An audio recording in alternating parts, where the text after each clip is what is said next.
Video save करा मित्रांनो, कारण ही माहिती तुम्हाला माहित आहे का, 10-26-26 पेक्षा 9-24-24 रिझल्ट हे नेहमीच बेस्ट येतात.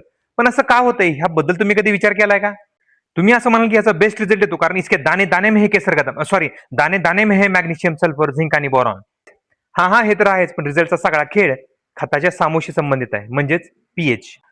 ज्यावेळेस आपण 10-26-26 खताचे 1% द्रावण तयार करतो त्यावेळेस ते 7.5 पीएच असतं आणि 9-24-24 चा पीएच 6.5 असतो मित्रांनो. तुम्ही म्हणाल की 1% तर फरक आहे, कुठं फार मोठा डिफरन्स आहे, तर तसं नाही मित्रांनो.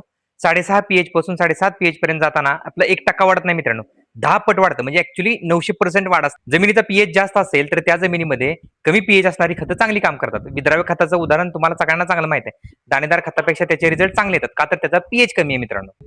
म्हणून 40 किलोची 9-24-24 बॅग 50 किलोच्या 10-26-26 पेक्षा नेहमी जास्तच लागू होते. मग त्याला तुम्ही पेरणीला द्या, लागणीला द्या, भरणीला द्या, कधीही द्या, 9-24-24 हे जास्तच लागू होतं मित्रांनो.